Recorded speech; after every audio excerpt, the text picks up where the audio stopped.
Hello and welcome to another edition of the Bastard Review. This time around I'm looking at NWA's Starrcade 87.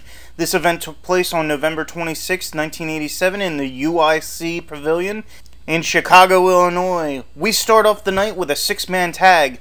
Sting teams up with Michael Hayes and Jimmy Garvin to take on Eddie Gilbert, Rick Steiner, and Larry Zbyszko. I believe the story going into this was that Eddie trained Sting, but when Sting chose to go off on his own, Eddie took offense and attacked him. Therefore, Sting challenged Eddie and his cronies to a match here. It feels plausible, but why didn't Sting just challenge Eddie to a singles match? In essence, it's a reason to get more men on the card without adding more matches. The end doesn't really work for me. It goes to a 15-minute time limit draw. It's definitely not the best way to open your show, though it might have worked as the second or third match. The only man that really drew my interest was Rick Steiner, and unfortunately he isn't in the ring long enough to excite me. A below average opener, I'm giving this a 4 out of 10. Up next, Dr. Death Steve Williams defends his Universal Wrestling Federation heavyweight title against Barry Windham. The UWF was a short-lived promotion created by Bill Watts that Jim Crockett Promotions, who promote the Starrcade shows, had recently purchased and absorbed into the parent company.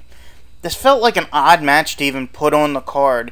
It starts out slow and methodical, building my interest. Things come to a head when Barry leapfrogs over Steve during an Irish whip.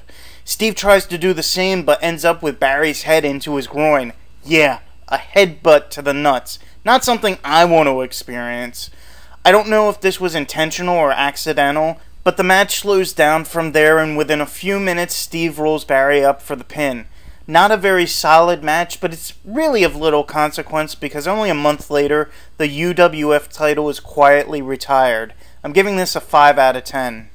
After that, the Midnight Express of Bobby Eaton and Stan Lane take on the Rock and Roll Express of Ricky Morton and Robert Gibson in a Skywalker's match. In layman terms, this is a scaffolding match where winning is attained by throwing your opponent from the scaffold.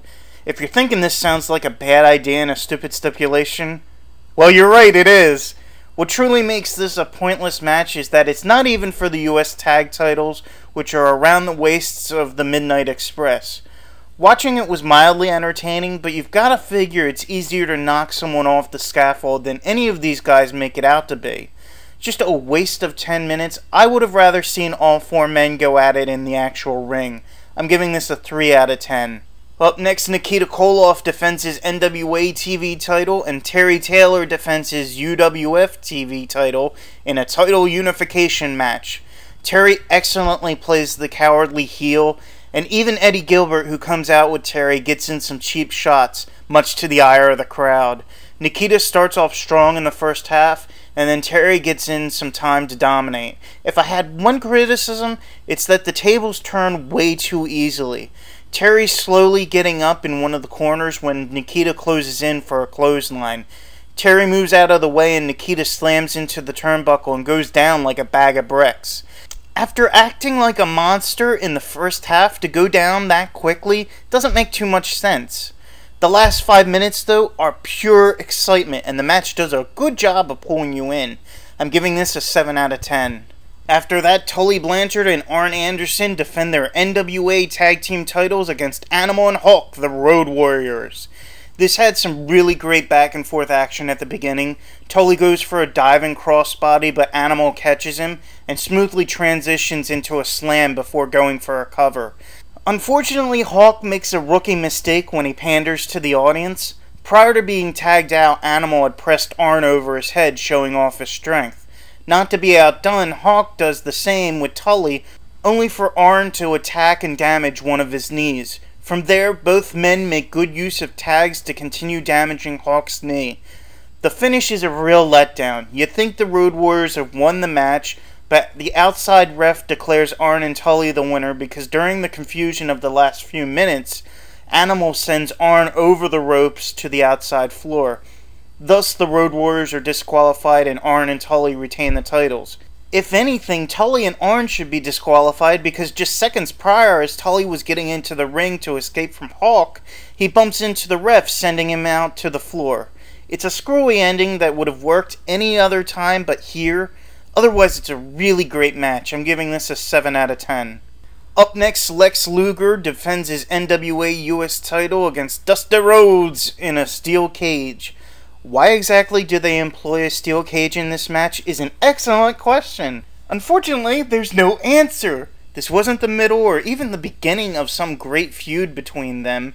Lex wanted to prove his worth of having the title and being the newbie of the Horsemen.